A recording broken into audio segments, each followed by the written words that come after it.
साधो सत साहिब, सभी सत्संगी भाई बहनों का और सभी दर्शकों का स्पिरिचुअल नॉलेज चैनल पर हार्दिक स्वागत है। आज का मेरा विषय है सत्संग। भाई, हमें ये मनुष्य जीवन अपने कर्म के अनुसार मिलता है। जैसे भी हम कर्म करते हैं वैसा ही हमारा जीवन बन जाता है और वैसा ही हमें शरीर मिलता है। इस पृथ्वी को, इस धरती को बने हुए 4 युग हो चुके हैं। सतयुग, द्वापर, त्रेता और कलयुग। तो इसका मतलब है कि हम इन चारों युगों में किसी न किसी जीव के रूप में इस धरती पर पैदा होते रहे हैं और मरते रहे हैं। इस जन्म मरण के चक्कर से आज तक मुक्त नहीं हो पाए। इसीलिए तो कलयुग में मनुष्य बन करके पैदा हुए हैं। भाई, कोई न कोई अच्छा कर्म किया होगा जो हमें ये मानव का जीवन मिला। अगर हम इस जीवन में अच्छे कर्म नहीं करते तो अगला जीवन पता नहीं किस पशु पक्षी का, पेड़ पौधे का या किस जीव का मिलेगा। तो हमें मनुष्य जीवन में रह करके सत्कर्म, अच्छे कर्म करने चाहिए, क्योंकि कर्म से ही किस्मत बनती है, कर्म से ही हमें शरीर मिलता है। तो कर्म ही प्रधान है।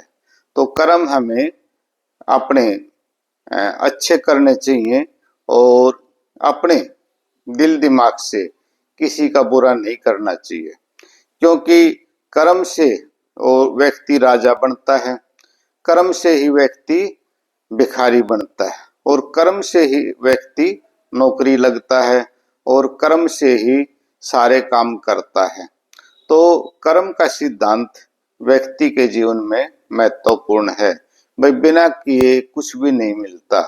कोई अगर थोड़ी उम्र में अच्छी पदवी पर है तो उसने पहले तपस्या कर रखी, कर्म कर रखे। तुम देखो, बहुत सारे विद्यार्थी पढ़ाई पढ़ते हैं, उनमें से कितने विद्यार्थी नौकरी लग पाते हैं, कितने विद्यार्थी बिजनेस में सफल हो पाते हैं, कितने विद्यार्थी भाई फिल्मी लाइन में या और किसी रोजगार के रूप में कामयाब हो पाते हैं।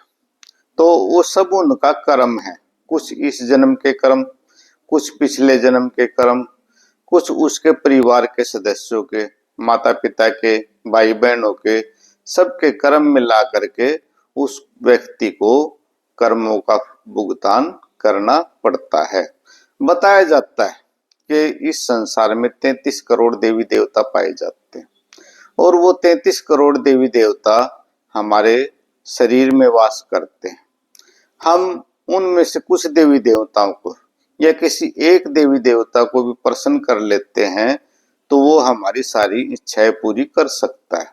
तो हमें सभी धर्मों का, सभी देवी देवताओं का आदर सत्कार करना चाहिए, क्योंकि ये देवी देवता सारे के सारे उस सतपुरुष महाराज परमात्मा का ही अंश हैं जो इस सृष्टि का करता धरता है।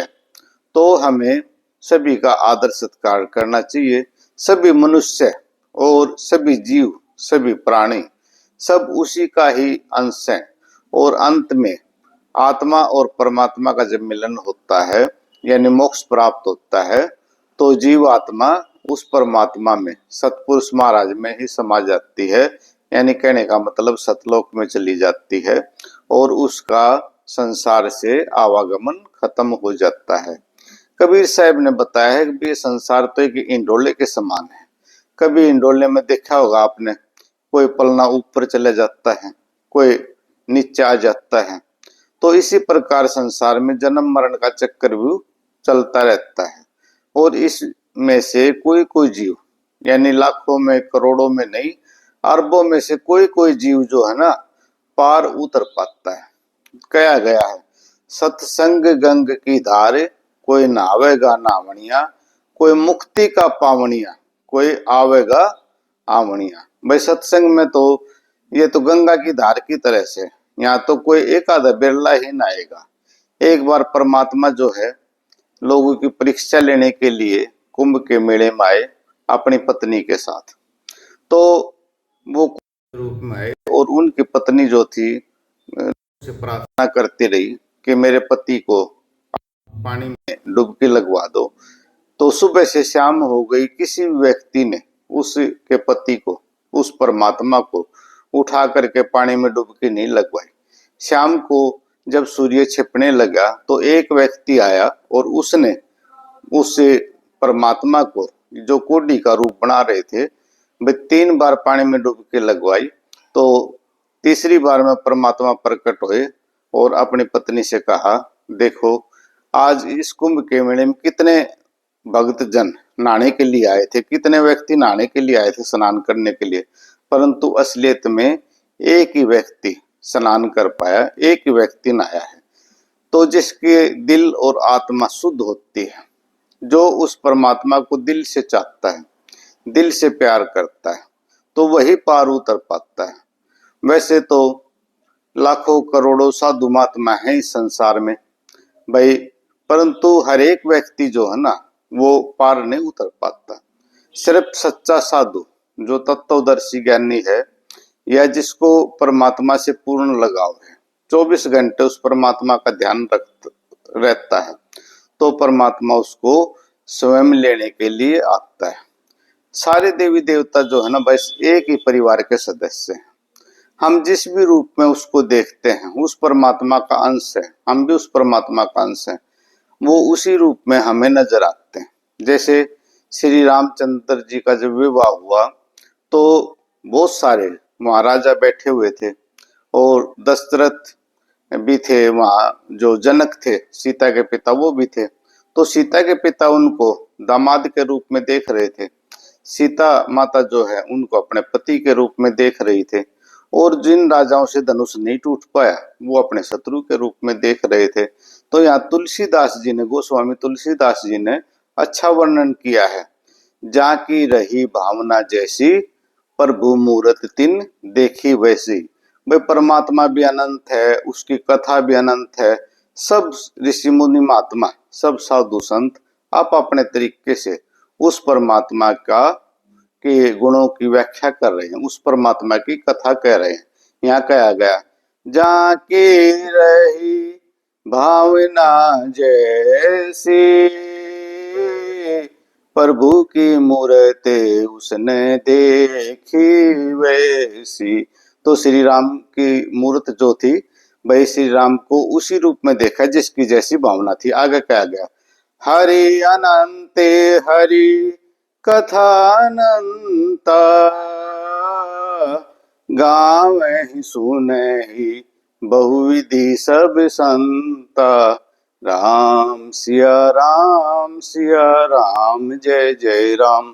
तो भाई हरि भी अनंत है, हरि की कथा भी अनंत है। अनेक प्रकार के देवी देवता जिनके हम पूजा करते हैं, सब उस परमात्मा सतपुरुष महाराज का ही रूप हैं, उसी के परिवार के सदस्य हैं, वह उसी के दरबार में सेवक हैं। जितने भी देवी देवता हैं ये सब भक्ति कर रहे हैं। आपने देखा होगा भक्ति समाधि में लीन है, ये किसकी भक्ति कर रहे हैं? ये उस परम पिता परमात्मा जिनको हम कहते हैं एक ही परमात्मा है, जिसने संसार को रचा है, सतपुरुष महाराज कह लो उसको, या आप किसी भी नाम से पुकारो, जिस भी देवी देवता के रूप में आप उसको देखोगे, जैसे भगवान श्री राम को जो जिस रूप में देख रहा था उसी रूप में उसको नजर आ रहे थे, तो वो परमात्मा भी आप जिस भी नजरों से, जिस भी रूप में उसको देखोगे वैसे ही नजर आता है। तो व्यक्ति को जीवन में आगे बढ़ने के लिए अपना कर्म से, वचन से, मन से और व्यवहार से बिल्कुल शुद्ध रहना चाहिए, अपने चरित्र से भी शुद्ध रहना चाहिए, क्योंकि जिसका जैसा व्यवहार है वैसा ही उसके संसार के अंदर पहचान है। भाई कहा गया है, लेके दे दे करके खा ले, इस तक कौन, इससे बड़ी कोई बात नहीं होती। और नुगरा मानस तो जो है ना, समय पे भी आंख बदल जाए, वो भाई करे कराए सारे एहसान को भूल जाता है। तो हमें जो है अपना व्यवहार शुद्ध रखना चाहिए। और कहा गया है कि भी कर्म का ही रोड़ा है। एक मिट्टी के 2 बर्तन बनते हैं, एक तो भाई गंदे पानी का बर्तन बन जाता है, एक घी का बारा बन जाता है।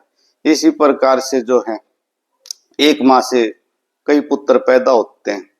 कोई पुत्र जो है अच्छी तरक्की करके कोई बिजनेसमैन बन गया, कोई बड़ी नौकरी लग गया, और कोई जो है भाई बेरोजगार भी रह गया या छोटी नौकरी लग गई। तो सबका भाग्य अलग अलग है। कहने का मतलब ये है उसके पिछले जन्मों के कर्म जो है मिटते नहीं। चाहे व्यक्ति राजा के घर में पैदा हो ले भाई, भगवान श्री राम तो राजा के पैदा हुए थे, 14 वर्ष का वनवास काटना पड़े, क्योंकि पिछले जन्मों का भुगतान व्यक्ति को भुगतना पड़ता है।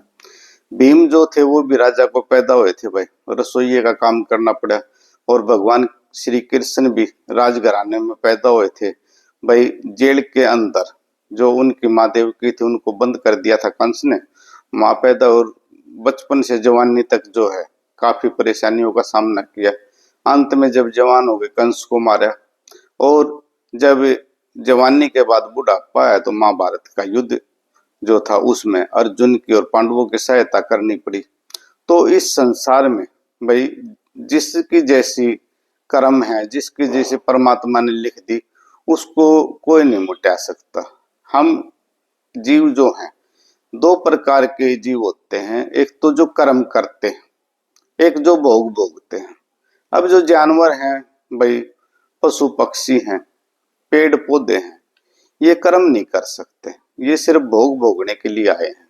मनुष्य एक ऐसा है जो कर्म भी करता है और पिछले जन्मों का भोग भी भोगता है, और आगे आने वाले जन्म के लिए अच्छे कर्म भी करता है। तो हमें सबसे पहले किसी का दिल नहीं दुखाना चाहिए, माता पिता गुरुओं की सेवा करनी चाहिए भाई, उनका आशीर्वाद लेना चाहिए बड़ों का।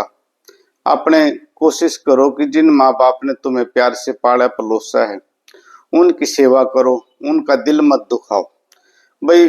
मोक्ष तो प्राप्त करने के लिए जो है बहुत ज्यादा तपस्या करनी पड़ती है, और इसके लिए परमात्मा में ही ध्यान लगाना पड़ता है। एक बार की बात है कि दो साधु तपस्या कर रहे थे और वहां से नारद मुनि जी गुजर रहे थे। तो दोनों साधुओं ने नारद मुनि जी से पूछा कि भाई हमें परमात्मा कब मिलेंगे। तो पहले साधु को कहा कि भाई आपको तो 7 साल बाद मिलेंगे। परमात्मा से पूछ कर कहा, आते वक्त नारद जी ने कहा कि आपको 7 साल बाद। तो पहला साधु तो उठ कर भाग गया, मैं तो जो है ना 7 साल बाद तपस्या कर लूंगा।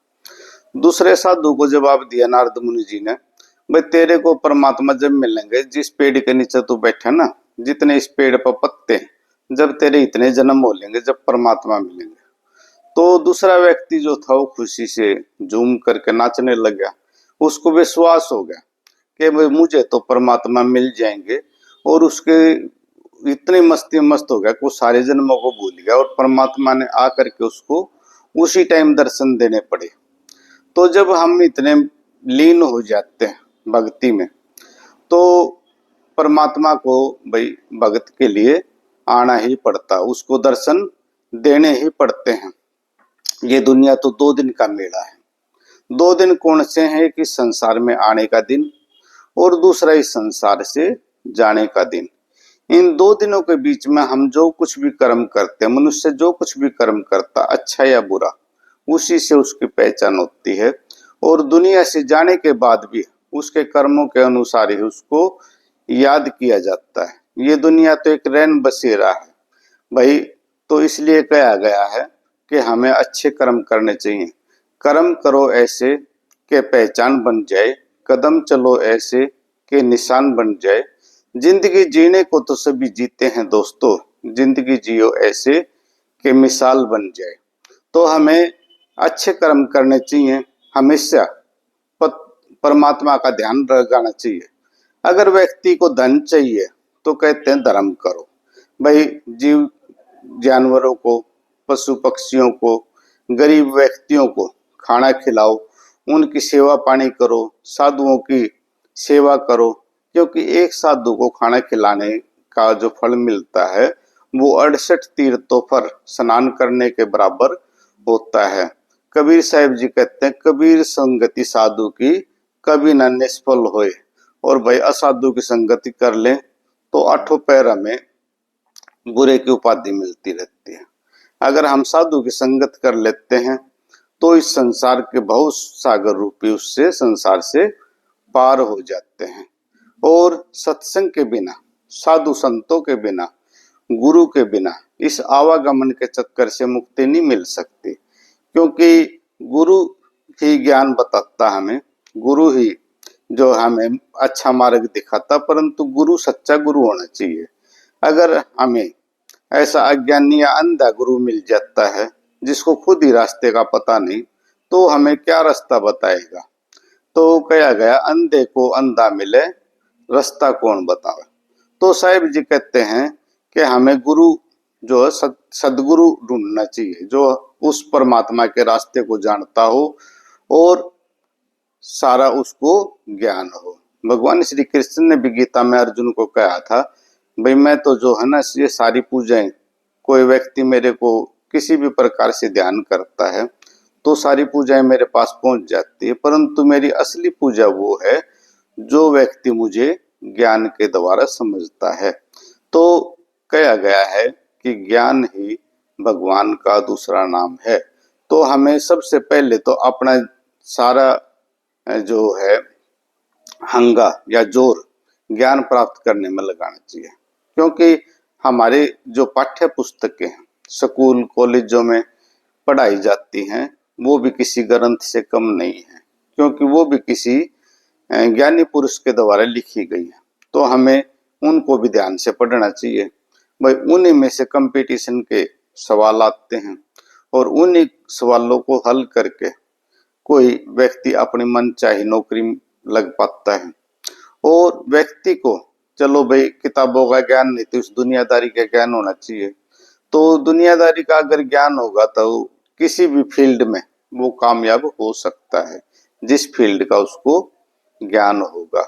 तो हमें जो है परमात्मा की भक्ति करनी चाहिए, गुरु की शरण में जाना चाहिए, सत्संग में आना चाहिए और ज्ञान प्राप्त करना चाहिए।